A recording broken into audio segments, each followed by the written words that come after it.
राजधानी रायपुर में सूदखोर तोमर बंधुओं पर कार्रवाई की है और एक बड़ा खुलासा किया। आप देख सकते हैं कि सामने जिस तरीके से ये राशि पड़ी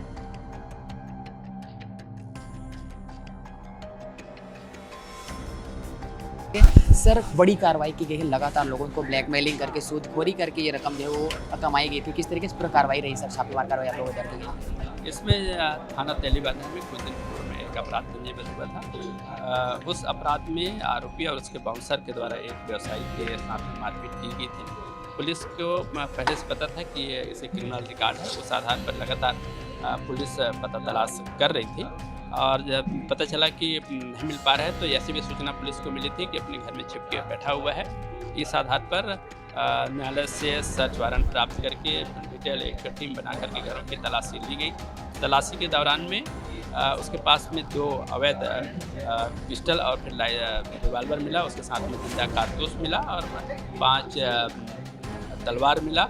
इन सब अस्त्र शस्त्र के अतिरिक्त उसके यहाँ फिर 37 लाख से ज़्यादा रकम बरामद हुआ और 370 ग्राम गोल्ड बरामद हुआ, 125 ग्राम चांदी बरामद हुआ। काफ़ी लंबी लोगों की एक लिस्ट है जिसमें रजिस्टर में रखा हुआ है, जिसमें कर्जा लेकर के इनसे उगाही किया जाता था, वो मिला।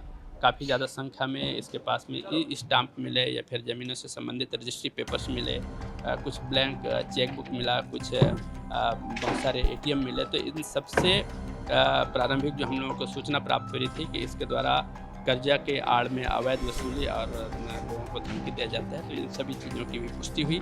जब लोगों को पता चला कि पुलिस के द्वारा कार्रवाई की जा रही है तो कुछ प्रार्थी अपने से आकर के पुलिस को अपना बयान दर्ज कराए और उस आधार पर जिसमें जब्ती में प्राप्त हथियारों के आधार पर एक आर्म्स के तहत में अपराध पंजीबद्ध किया गया है और 2 अन्य जो प्रार्थियों के रिपोर्ट के आधार पर इसके विरुद्ध में एक्सटॉर्शन और फिर संगठित अपराध के तहत में BNS के तहत में अपराध पंजीबद्ध किया गया है और उसके तहत इसमें आरोपियों के हम लोग अब पता तलाश कर रहे हैं। कई सारे थानों में बहुत सारे इनके मामले दर्ज हैं, चाहे वो ब्याज को लेकर हो, चाहे वो ब्लैकमेलिंग के हैं, हत्या के भी हैं।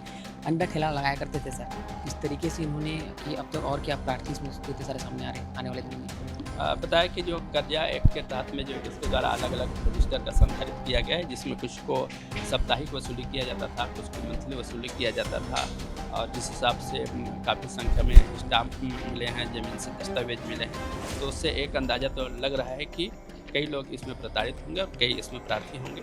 मुझे विश्वास है कि पुलिस के द्वारा जो कार्रवाई की गई है, ठोस कार्रवाई किया जा रहा है, तो कई जो प्रार्थी है उसके सामने आएंगे और अगर उनके द्वारा बताया जाता है तो और आगे भी और अपराध पंजीबद्ध करके कार्रवाई की जाएगी। एक आखिरी सवाल सर, पूरे सभी परिवार के लोग संगठित होकर इस घटना को अंजाम दिया करते थे। उनके भतीजे को गिरफ्तार किया गया सर। दोनों आरोपी फिलहाल फरार हैं मुख्य आरोपी। वर्तमान में उसके भतीजे दिव्यांश को जब तक इसमें गिरफ्तारी की गई है। अन्य जो पारिवारिक सदस्य जिनके द्वारा भी इस अपराध में सहभागिता रही है या उसके विरुद्ध में साक्ष्य पाए जाते हैं, उन लोगों की भी गिरफ्तारी कार्रवाई की जाएगी। ये थे हमारे साथ में SSP डॉक्टर लाल उमेश, जिसने पूरे घटना की जो है वो जानकारी दी, किस तरीके से अंडा खेले से शुरुआत तोमर के द्वारा की गई थी। उसके बाद में ब्याज वसूली, ब्लैकमेलिंग करके लोगों की ज़मीन हड़प किस तरीके से ये करोड़ों का जो साम्राज्य जो है वो तोमर बंधुओं के द्वारा खड़ा किया गया था। हालांकि इनके इस मामले के बाद से लगातार अब और भी प्रार्थी जो है वो इसमें सामने आते जा रहे हैं और अपनी अपनी जो पीड़ाएँ हैं वो पुलिस के सामने रखते हैं। इसमें आने वाले समय में और भी इनके खिलाफ में मामले दर्ज हो सकते हैं। फिलहाल जल्द ही इनकी गिरफ्तारी की बात रायपुर पुलिस के द्वारा की जा रही है, उनकी छानबीन जो है वो की जा रही है। कैमरा पर्सन चंद्रकांत गौतम के साथ मैं गोपी कृष्ण साहू, स्वराज एक्सप्रेस रायपुर।